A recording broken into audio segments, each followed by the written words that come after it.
오늘은 에스겔서 23장의 말씀을 보도록 하겠습니다.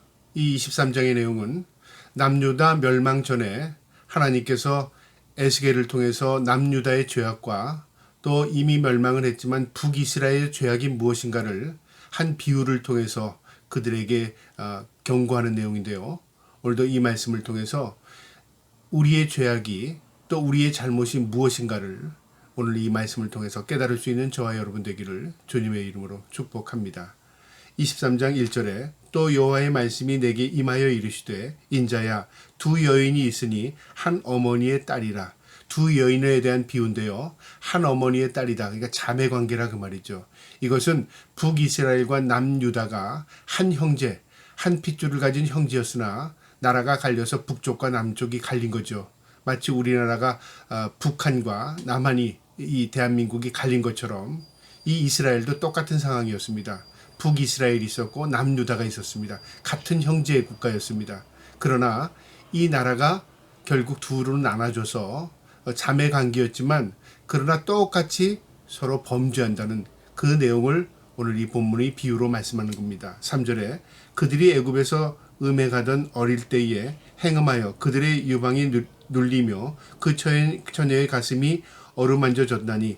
그러니까 남유다와 북이스라엘이 애굽에서 노예 생활할 때 그리고 그 이후에 그들이 출애굽한 이후에도 계속 애굽에 대한 동경을 가지고 있었습니다. 왜냐하면 이 애굽이란 나라가 그 당시에 아주 막강한 부강한 나라였습니다. 그러니까 항상 이스라엘 민족에게 부러움이 되는 이 나라는 애굽이었죠.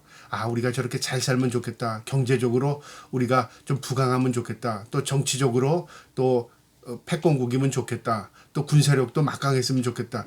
그게 우리 보통 일반 사람들의 그 동경의 대상이 되지 않습니까? 이스라엘도 마찬가지였다 그 말이죠. 이 애굽을 동경했습니다. 그걸 잊지 않고 있었습니다. 4절에 그들이 형은 오홀라요 아우는 오홀리바라.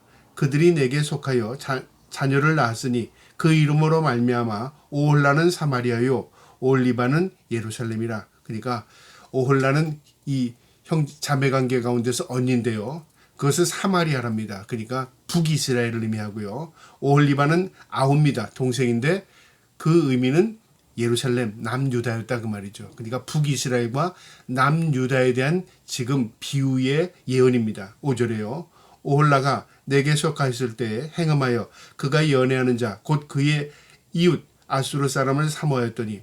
이 북이스라엘이 이 아수르를 사모했습니다. 그러니까 무엇을 의미하냐면요. 항상 동경의 대상이 이 막강한 나라, 힘 있는 나라, 그 군사력이 강한 나라를 의지했습니다. 그리고 그걸 동경한 거죠. 그래서 북이스라엘은 아수르와 동맹을 맺은 경우입니다. 그것을 지금 의미하는 거고요. 6절에 그들은 다 자색 옷을 입은 고관과 감독이요 준수한 청년이요 말 타는 자들이라. 그들은 호감이 있는 그 군사력을 가지고 있는 경제력이 막강한 나라였다 그거죠. 그래서 북이스라엘이 이 아수르와 동맹을 맺으면 우리의 안전이 보호될 것이고 그리고 우리가 그들의 영향을 입어서 우리도 부강한 나라가 될 것이라고 착각하는 거죠. 오늘날도 그렇지 않습니까? 우리가 힘 있는 나라와 함께하면 우리가 이익이 될 것 같고 또 힘 있는 나라의 도움을 받아서 우리 안보가 또 지켜질 것 같고 그런 것이 일반 사람들의 마음입니다. 그러나 국제 정세뿐만 아니라 세상의 모든 것의 주인이 하나님이십니다. 지금 하나님의 백성이 이스라엘을 그걸 잊어버린 겁니다. 일반적으로 세상 사람들이 생각하는 방법으로 그들도 생각하고 사는 것입니다. 오늘날도 우리가 마찬가지입니다. 우리가 하나님의 말씀을 우리의 마음으로 두고 살지 않으면요. 항상 의지의 대상이 힘 있는 사람들, 그 다음에 내가 부러운 사람들, 내가 동경이 된 사람들에게 의지하게 됩니다. 그것이 하나님을 잊어버리는 것입니다. 그것이 하나님을 무시하는 것입니다. 지금 북이스라엘이 그렇게 살았다 그 말이죠. 7절에 그가 아수르 사람들 가운데 잘생긴 그 모든 자들과 행음하고 누구를 연애하든지 그들은 모든 우상으로 자신을 더럽혔으며 그 아수르와 동맹을 맺고 그들을 동경하고 그들을 따랐다 그 말이죠. 이게 마치 이 자매 가운데 언니였던 오홀라가 이 연애하는 것처럼 지금 표현한 겁니다. 그래서 아수르와 연애하고 있었다 그 말이죠. 8절에 그가 젊었을 때 애굽 사람과 동침함에 그 처녀의 가슴이 어루만져졌으며 그의 몸이 음란을 쏟음을 당한 바 되었으니 그가 그때부터 행음함을 마시지 아니하였느니라. 그러니까 이 북이스라엘이 애굽을 의지하다가 또 남자가 생긴 겁니다. 그래서 이제 애굽을 버리고 또 아수르를 의지한 겁니다. 나중에는 어떻게 되냐면요. 열방에 있는 나라들과 동맹을 맺고 힘 있는 나라와 의지해서 자신의 국방력과 경제력을 또 향상시키려는 착각을 가진 겁니다. 오늘날 우리가 보통 국제정세 속에서 그러잖아요. 힘 있는 나라와 동맹을 맺고 그리고 그들을 의지하고, 이게 나쁘다는 얘기가 아니라요. 하나님의 백성은 1차적으로 하나님을 의지해야 합니다. 이 당시에는 하나님의 백성과 이방인들, 우상을 섬기는 사람들과는 확연하게 구별되어 있습니다. 그들과 동맹을 맺는다는 것은요, 그들의 신을 섬긴다는 의미가 있고요. 그들과 함께한다는 의미는 그들의 신을 받아들인다는 의미가 있었습니다. 하나님의 백성인 이스라엘은 그것만은 거절해야 했습니다. 그런데 이 하나님의 백성인 북이스라엘과 남유다가 동맹관계를 맺으면서 그들이 섬겼던 우상을 들여왔을 뿐 아니라 오히려 적극적으로 그 우상들을 섬긴 겁니다. 그것에 대한 지적입니다. 8절에요. 그가 젊었을 때 애굽 사람과 동침함에 그 처녀의 가슴이 어루만져졌으며 그의 몸에 음란을 쏟음을 당하였다니 그가 그때부터 행음함을 마시지 아니하였느니라. 이 말의 의미가 바로 무슨 의미냐면요. 애굽에서 섬기던 황소를 그 당시에 애굽 사람들은 풍요의 신이라고 생각해서 그 황소를 섬겼습니다. 날개 달린 황소인데요. 이스라엘의 이 사람들이 이 황소를 섬겼습니다. 이들이 출애굽하고 할 때 모세가 시내산에 오르지 않습니까? 그때 백성들이 무엇을 만드냐면요. 금을 모아다가 황소를 만듭니다. 이게 바로 풍요의 신입니다. 그들에게 풍요를 가져다 준다고 생각한 거죠. 그리고 그것을 신성하게 여기고 그걸 섬긴 겁니다. 우상이죠. 지금 이스라엘 민족이 하나님을 섬긴다고 말하면서 우상을 섬긴 겁니다. 이 날개 달린 황소는 아피스라고 말하는데요. 이 아피스 신을 섬긴 겁니다. 9절에요. 그러므로 내가 그를 정든 자 곧 그의 연애하는 아수르 사람의 손에 넘겼으니, 그들이 연애하고 동경하고 의지했던 그 아수르를 오히려 하나님께서 몽둥이로 사용해서 아수르의 손에 넘긴답니다. 10절에 그들이 그의 하체를 드러내고 그의 자녀를 빼앗으며 칼로 그를 죽여 여인들에게 이야기거리가 되게 하였다니 이는 그들이 그에게 심판을 당하였습니다. 연애하던 사람에게 버림받을 뿐만 아니라 그에게 화를 당했다. 얼마나 수치스럽고 모욕스러운 일이겠습니까? 지금 그것을 비유로 표현한 겁니다. 그들이 그에게 심판을 행함이라. 아수르가 북이스라엘을 심판했습니다. 이게 정치적으로 보면 이랬기 때문에 원인과 또 결과를 타당성 있게 논리적으로 설명할 수 있지만요. 근본은 뭐냐면 하나님이 그렇게 하셨다는 겁니다. 의지의 대상이 하나님임에도 불구하고 그들이 하나님보다 이방인을 더 섬겼습니다. 이방신을 섬겼습니다. 이것이 하나님 앞에 징계가 된 겁니다. 11절에요.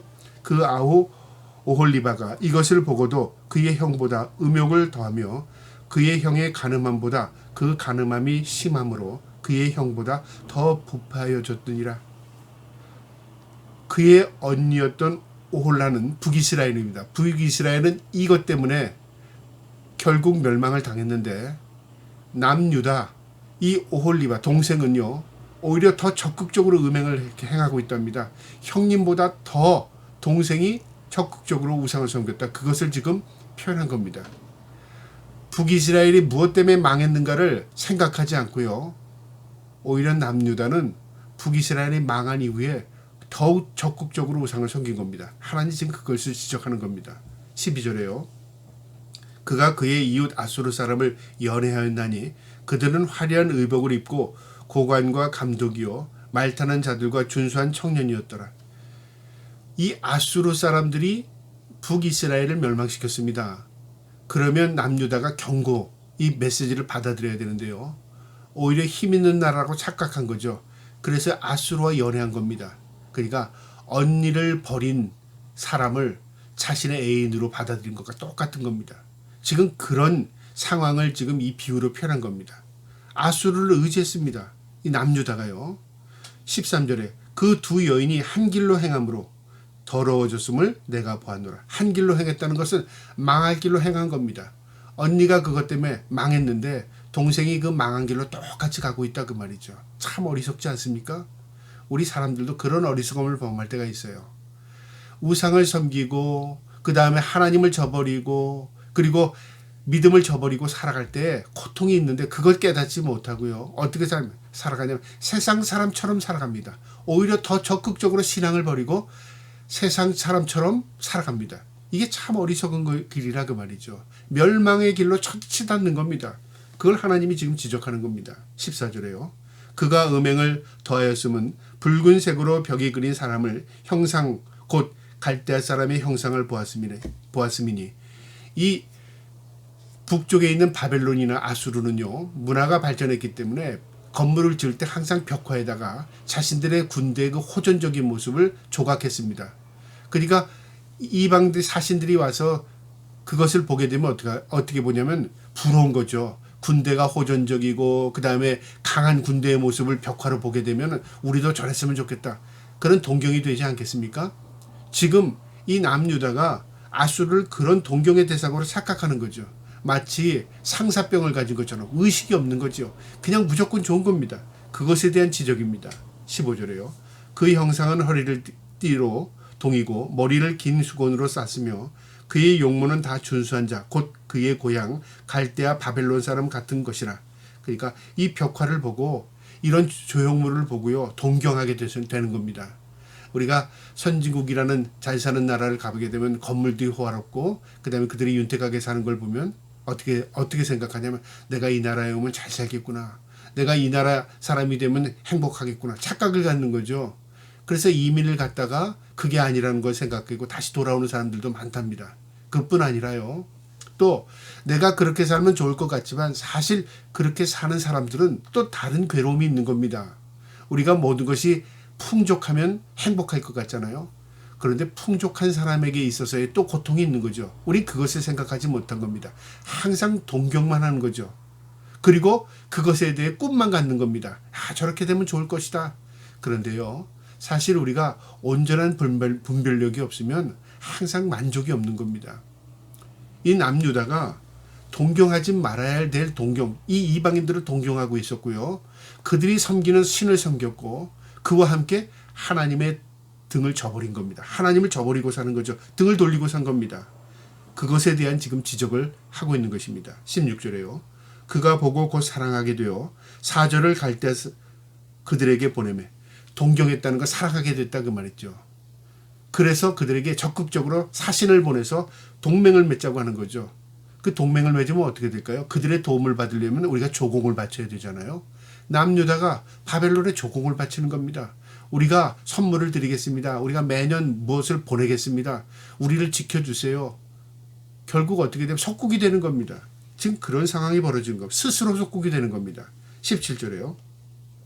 바벨론 사람이 나와 연애하는 침상에 올라 음행으로 그들을 더럽히매 그가 더럽힘을 입은 후에 그들을 싫어하는 마음이 생겼느니라. 이렇게 좋은 관계로 서로 동맹을 맺은 것 같지만요. 결국은 어떻게 되냐면 동맹을 맺었는데 내게 유익이 없어요. 그러면 쓱 등을 돌린다 그 말이죠. 그러니까 남유다가 바벨론과 동맹을 맺으면 좋을 것 같았는데 도움이 안 되니까 쓱 등을 돌리고 이제 아수르를 이제 애굽을 또 의지합니다. 옛날에 연애했던 애굽, 옛날에 동경했던 애굽을 또 의지하는 거죠. 이게 얼마나 어리석은 일입니까? 이 나라와 동맹을 맺었을 때는 관계가 좋은 것 같지만요. 등을 돌릴 때는 원수가 되는 거죠. 그렇지 않습니까? 우리가 좋을 때 좋은 거지 그 좋은 관계가 깨져버리면 오히려 그 전보다 더 악화됩니다. 오히려 원수 관계가 되는 겁니다. 지금 그런 관계가 되어버린 겁니다. 18절에요. 그가 이같이 그의 음행을 나타내며 그의 하체를 드러내므로 내 마음이 그의 형을 싫어한 것 같이 그를 싫어하였으나 이 아수르에게 멸망당한 이 북이스라엘도 그런 관계였습니다. 남유다도 마찬가지로 좋은 관계였을 때는 아무 문제가 없었는데요. 슥 이제 관계가 서먹해지고 이 남유다가 애굽을 또 의지하는 것을 보게 되면 어떻게 될까요? 이 관계가 더 냉랭해지는 겁니다. 오히려 이것이 더 적대국이 되는 거죠. 19절에요. 그가 그의 음행을 더하여 젊었을 때에 애굽 땅에서 음행했던 때를 생각하고 그러니까 과거에 애굽과의 좋았던 관계를 떠올린 겁니다. 그래서 애굽과 또 그 관계를 갖는 거죠. 20절에요. 그의 하체는 나귀 같고 그의 정수는 말 같은 음란한 간부를 사랑하였도다. 마치 본능에 움직이는 나귀와 말처럼 이 성욕을 절제하지 못하고 이 사람과 관계를 갖고 저 사람과 관계를 갖고 또 그렇게 하는 것 같이 표현을 한 겁니다. 그러니까 남유다가 이처럼 정신없이 지금 살아간다 그 말이죠. 우리가 그리스도인임에도 불구하고요. 세상 사람처럼 살아가면 어떤 결과가 있냐면 하나님 의지하는 것 같다가 세상 의지하고 다른 사람 또 사는 것처럼 살아가고 그러니까 방향이 없는 겁니다. 하나님 모시게 하나님이 택함 받은 백성이 의식 없이 살아가는 것이 얼마나 가증스럽고 역겹겠습니까? 지금 이 남유다가 그런 모습으로 지금 하나님 앞에 비춰진 겁니다. 21절에요. 내가 젊었을 때 행음하여 애굽 사람에게 내 가슴과 유방이 어루만져졌던 것을 아직도 생각하도다. 그 당시에 모욕당한 것을 깨닫지 못하고 지금 또 그들과 또 동맹을 맺고 원하고 그들을 또 의지하고 있다고 말이죠. 그러니까 그때 모욕당해서 헤어졌는데 이제 또 시간이 지나니까 그거 싹 잊어버리고 다시 그 남자 찾아가서 다시 또 어떻게 해요? 또 연애하자고 하는 거죠. 이처럼 이 남유다가 이렇게 어리석을 섞고 있다. 지금 그것을 비유로 표현한 겁니다. 22절에요. 그러므로 오홀리바야 주 여호와께서 이같이 말씀하시니라. 남유다에게 하나님 경고하시는 겁니다.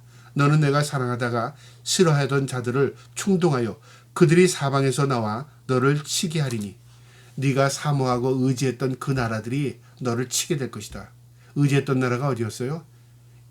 애굽이었죠. 아수르였죠. 바벨론이었어요. 힘 있는 나라는 동맹 맺고 의지한 겁니다. 우리가 세상에 살아가면서요.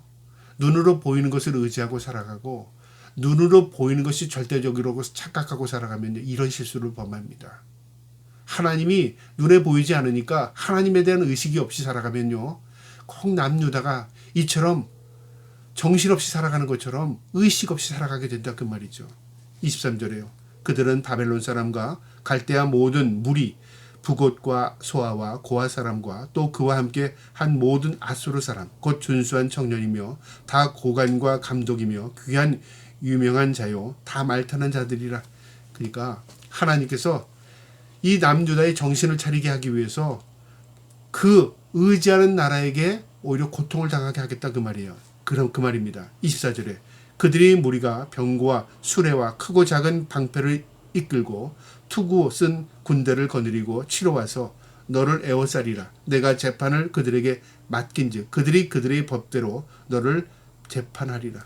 하나님께서 이 이방인들을 몽둥이로 사용하겠다는 거죠.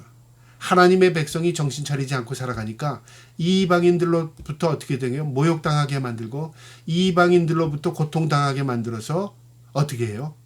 깨닫게 하겠다 그 말이죠. 여러분 얼마나 수치스러운 일입니까?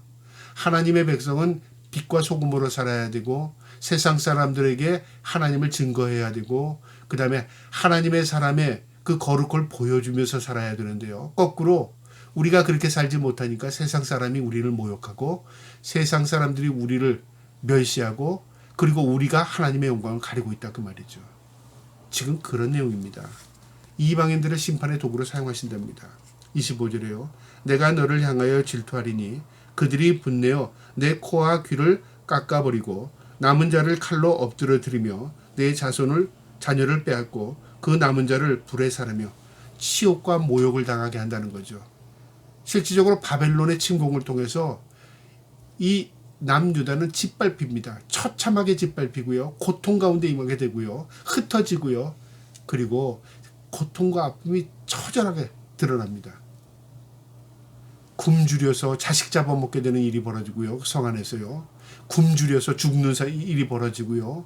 그 다음에 도망가지 못하고 마치 궁지에 몰린 쥐처럼 꼼짝 못하고 고통 가운데 있다가 결국은 어떻게 쇠고랑 차고 바벨론을 끌려가는 일이 벌어진 겁니다. 26절에 또 내 옷을 벗기며 내 장식품을 빼앗을지라. 그들이 짓밟힘뿐만 아니라 그 이후에 모든 것들 재산을 다 탈취당합니다.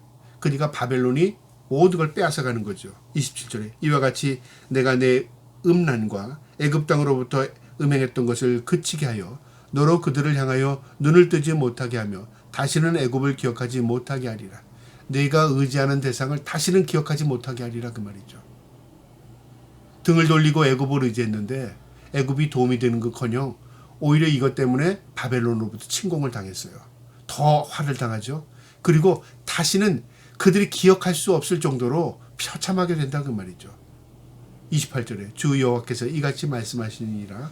나는 내가 미워하는 자와 내 마음에 싫어하는 자의 손에 너를 붙이리니 그들이 미워하는 마음으로 내게 향하여 내 모든 수고한 것을 빼앗고 너를 벌거벗은 몸으로 두어 내 음행에 벗은 몸 곧 내 음란하여 행했던 것을 드러낼 것이라.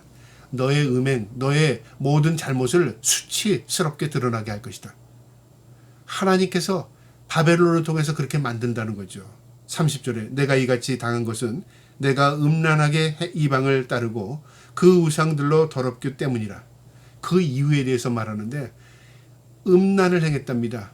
그러니까 하나님 의지하고 이방인 섬겼고 이방인을 의지했고 그 다음에 우상 섬겼다 그 말이죠. 그것 때문에 너희가 이렇게 된 거야. 분명히 우리에게 교훈하는 겁니다. 우리가 하나님의 백성으로서요. 세상 가운데 빛과 소금으로 살라고 하나님께서 우리에게 사명 주었습니다. 그러나 우리가요. 세상이나 사람이나 의지하고 살면서 세상 사람들이 섬기는 그 우상들을 섬기고 있습니다. 때로는 성공이라는 우상을 섬기고 있고요. 때로는 명예라는 우상을 섬기고 있고요. 때로는 재물이라는 우상을 섬기고 있고 때로는 또 건강이라는 우상을 섬기고 있습니다. 또 심지어는 행복이라는 우상을 섬기고 있다 그 말이죠. 인간이 중심이 되는 모든 것은 우상이 될 수 있습니다. 우리 인간의 중심은 하나님입니다. 내 삶의 주인도 하나님이십니다. 그런데 그 주인을 잊어버리면 어떻게 될까요? 그것이 우상이 될 수 있다. 그것을 지금 경고하는 것입니다. 31절에요. 내가 내 형의 길로 행하였은즉 내가 그의 잔을 내 손에 주리라. 주 여호와께서 이같이 말씀하시느니라. 깊고 크고 가득히 담긴 내 형의 잔을 내가 마시고 콧 웃음을 조롱을 당하리라. 그 형이 마신 잔이 어떤 잔이었죠? 독배였습니다. 멸망의 잔, 심판의 잔, 고난의 잔, 고통의 잔이었습니다. 너도 그 잔을 마시게 될 것이고 그 잔과 함께 이방인들로부터 코웃음과 조롱을 당한답니다. 여러분 우리가 죽음의 잔을 마실 때 그 옆에 사람들에게 어떻게 돼요? 안타까움, 그런 불쌍함을 여기는 게 당연하잖아요. 아유 어떡하다 망했어. 어떡하다 저렇게 사약을 받게 돼 죽게 돼. 이렇게 불쌍히 여김을 당하는 게 보통 일반적이지 않습니까? 그런데 독배를 마시면서도 고통을 당하면서도 이방인들의 코웃음과 비웃음거리가 된다는 거죠. 왜 그랬습니까? 그들이 하나님의 백성임에도 불구하고 하나님 섬기지 않았기 때문에 그런 겁니다. 33절에 내가 너의 형 사마리아의 잔 곧 놀람과 패망과 잔에 넘치게 취하고 근심할지라. 내가 그 잔을 다 기울여 마시고 그 깨어진 조각을 씹으며 내 유방을 꼬집을 것은 내가 이렇게 말하였습니다. 주 여호와의 말씀이니라. 무슨 말이냐면요. 잔을 다 마시고 깨어진 조각을 씹는답니다. 그러니까 고통이 극심한 겁니다. 그 다음에 유방이 꼬집힌다는 것은 뭐냐면 육체적인 고통이 심할 것이다. 그것을 의미하는 거죠. 그러니까 이 죽음만을 당하는 게 아니라 그 과정에서 큰 고통을 당하게 될 것이다. 그 말이죠. 35절에 그러므로 주 여호와께서 이같이 말씀하셨느니라. 내가 나를 잊었고 또 나를 내 등 뒤에 버렸은즉 너는 내 음란과 내 음행의 죄를 담당할지라 하시니라. 네가 나에게 등을 돌림으로 그런 일이 벌어진 거야. 그 말이죠. 이것은 하나님이 너를 벼르고 있다 징계한 것 이전에 네가 잘못으로 인하여 스스로 네가 그 고통의 길을 네가 택한 거야. 그 말입니다. 그 다음에 이제 36절부터 49절의 내용은요. 이 두 자매 오홀라와 오홀리바가 왜 심판을 받았는가에 대해서 총체적으로 지금 말씀하는데요. 36절에 여호와께서 또 내게 이르시되 인자야 내가 오홀라와 오홀리바를 심판하려느냐? 그러면 그 가증한 일을 그들에게 말하라. 하나님의 심판의 전에 내가 경고해라 그 말이죠.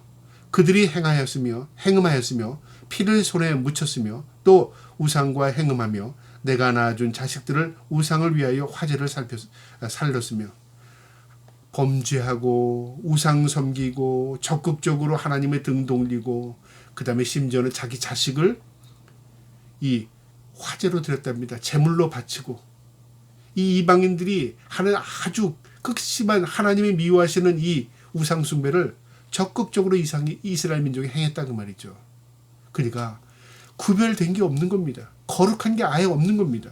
38절에 이 외에도 그들이 내가 행한 것이 있나니 당일에 내 성소를 더럽히며 내 안식일을 범하였도다. 하나님께서 이 이스라엘 민족과 언약할 때 나 외에 다른 신을 섬기지 말라고 말했습니다. 이 하나님만을 섬겨야 할 백성입니다. 그 다음에 그들에게 거룩을 요구했습니다. 이게 성소가 거룩해져야 하는 성소인데 하나님의 임재의 장소, 이게 더럽혀졌습니다. 하나님을 만나는 안식일, 이것이 의식이 없어진 겁니다. 그러니까 이스라엘 민족이 하나님과의 언약을 파괴해버린 겁니다. 스스로 적극적으로 하나님의 그 언약을 무시해버린 겁니다. 39절에요. 그들이 자녀를 죽여 그 우상에게 드린 그날에 내 성소에 들어와서 더럽혔으되 그들이 내 성소 전 가운데서 그렇게 행하였으며, 우상을 섬긴 것도 다른 데서 섬긴 게 아니라 하나님의 임재의 장 성전에서 우상 숭배했답니다. 여러분, 그래서 에스겔서를 가만히 읽어보면요, 제사장들은 제사 드리지 않고 뒤에 숨어서 이 우상 숭배하고요, 그 다음에 레위인들은 레위인 나름대로 우상 숭배하고 백성들은 또 백성들에게 나름 우상 숭배하고, 이걸 하나님께서 하나 환상 가운데 에스겔에 보여준 내용이 있었습니다. 에스겔서 8장에요. 여러분, 이처럼 하나님께서 구체적으로 설명을 해줬지만 이들이 돌이킬 마음이 전혀 없었습니다. 회개하지 않았습니다. 자신들이 아니라고 생각한 거죠. 오늘날 우리가 이 경고를 들어야 합니다. 아, 나는 아니야. 나는 이들처럼 살지 않았어. 나는 이스라엘 민족처럼 이렇게 우상 숭배하지 않았어. 착각하지 마시기 바랍니다. 우리가 우상이라는 것은요, 형상물만이 아닙니다. 우상이라는 것은 내 하나님을 모셔야 될 그 자리에 다른 것 올려놓으면 우상이 될 수 있다, 그 말입니다. 40절에 또 사절을 먼 곳에 보내 사람을 불러오게 하고 그들이 오매 그들을 위하여 목욕하며 눈썹을 그리며 스스로 단장하고, 사절을 보내서 이방인들을 초청하는 겁니다. 그러니까 적극적으로 이방과 동맹을 맺는 거죠. 그리고 그들과 잘 지내기 위해서 마치 음란한 여인이 이 사람을 맞이하기 위해서 목욕하고 눈썹을 그리고 이 스스로 단장 화장하는 것처럼, 꾸미는 것처럼 그렇게 표현한 겁니다. 41절에요. 화려한 자리에 앉아 앞에 상을 차리고 내 향과 기름을 그 위에 놓고, 하나님 앞에 예배할 때 성전에서 사용하는 이 향과 기름을 이 이방인들을 섬기는데, 이방인들을 맞이하는 데 사용한 거죠. 그러니까 구별의식이 전혀 없죠. 하나님께 사용해야 할 물건들을 이방인들을 위해서 사용하고 있어요. 42절에 그 무리와 편히 짓거리고 즐거우며 또 광야에서 잡류와 술 취한 사람을 청하여 오매, 오만 이방인들을 다 초청하는 겁니다. 그들이 팔찌를 그 손에 끼우고 아름다운 간을 그 머리에 씌웠더라. 그들과 관계를 맺고 동맹을 맺고, 그 다음에 그들에게 선물을 받고 마치 창녀가 몸을 팔고 그들에게 어떤 사례를 얻는 것처럼 그런 행동을 하고 있다, 그 말입니다. 43절에 내가 음행으로 쇠한 여인을 가리켜 말하노라. 그가 그래도 그들과 피차 행음하였도다. 하나님께서 경고해도 그들은 무의식 가운데 계속 이렇처럼 하나님 저버리고 이방인들과 관계를 맺고 있다, 그 말입니다. 44절에 그들이 그에게 나오기를 기생에게 나옴같이 음란한 여인 올라와 올리바에게 나왔은즉 의인이 간통한 여인들을 재판함같이 재판하여 피를 흘린 여인을 재판함같이 재판하리니 그들은 간통한 여인들이요 또 피가 그 손에 묻었습니다. 그들이 심판당할 이유는 간통, 마치 간통죄로 심판당하는 것처럼, 그리고 남을 죽여 피 흘린, 그러니까 살인죄에 심판받는 것처럼 하나님께서 그렇게 대우하겠다, 그 말이죠. 여러분, 하나님을 저버린 것 문제, 그거보다 더 심각한 게 뭐냐면요, 하나님께 등을 돌리면 이방인을 닮아갑니다. 하나님을 의식하지 않으면요, 이방인처럼 살아가는 것뿐만 아니라 이방인보다 더 적극적으로 우상을 섬기게 된다, 그 말이죠. 이것을 경고한 겁니다. 우리 믿는 사람이, 우리가 하나님을 잊어버리면요, 신앙이 조금 나태해지는 게 아니라 이방인보다 더 잘 되기 위해서요, 가진 신들을 다 동원하는 거죠. 그래서 중심이 자신이 돼요. 이게 결국 어떻게 되면 우상이 됩니다. 여러분, 내가 중심이 될 때 내가 우상이 될 수도 있습니다. 그거 경고입니다. 46절에요. 주 여호와께서 이같이 말씀하시느니라. 그들에게 무리를 올려보내 그들의 공포와 약탈을 당하게 하라. 하나님께서 심판의 몽둥이를 드시는 겁니다. 47절에 무리가 그들을 돌로 치며 칼로 죽이고 그 자녀도 죽이며 그 집들을 불사르리라. 자신이 의지했던, 자신들이 동맹을 맺었던 그 나라들이 쳐들어와서요, 칼로 죽이고 자녀들을 죽이고 불사르고 모든 것을 노력해 간다 그 말입니다. 48절에요. 이같이 내가 이 땅에서 음란을 그치게 한즉 모든 여인이 정신이 깨어 너의 음성을 본받지 아니하리라. 그들이 짓밟히는 걸 보고 이방인들이 깜짝 놀라서 야 우리도 저렇게 살면 안 되겠구나. 열방이 그것을 깨닫게 된다는 말이죠. 뿐만 아니라 그 후대들이 어떻게 해요? 야 우리 조상들이 이렇게 살기 때문에 매를 맞았구나. 그걸 깨닫게 해서 그들이 하나님께 돌이키게 하는 것이죠. 그 다음에 우리처럼 그 후대의 사람들이지만 성도들이 성경 말씀을 보고 이스라엘 민족이 이렇기 때문에 하나님께서 징계의 매를 들었구나. 우리는 이 길로 가면 안 되겠구나. 그 경각심을 갖고 이 말씀을 듣고 깨닫는 겁니다. 그래서 하나님의 말씀은 우리의 길잡이요 나침판이 되는 것입니다. 40절에요. 49절 마지막 절에 그들이 너의 음란으로 너에게 보응한즉 너희가 모든 우상을 위했던 죄를 담당하리라. 내가 주 여호와인 줄 너희가 알리라 하시니라. 그들의 죄악이 그들에게 결국 심판이 됐다 그 말입니다. 그러니까 이유 원인 없는 결과 없다는 거죠. 이유가 있기 때문에 결과가 있는 겁니다. 그 과정을 무시해서는 되지 않는 것입니다. 왜 우리가 이렇게 됐지? 그럼 그 과정이 있는 거죠. 그 과정을 깨달아야 하는 것입니다. 그리고 하나님께 돌이켜야 합니다. 그리고 믿음으로 사는 것입니다. 그리고 하나님과의 관계를 회복해야 하는 것입니다. 저와 여러분이 늘 하나님 앞에 깨어있는 그리고 하나님의 관계가 잘못되지 않도록 늘 깨어 경성하는 삶을 살아갈 수 있기를 주님의 이름으로 축복합니다. 아멘.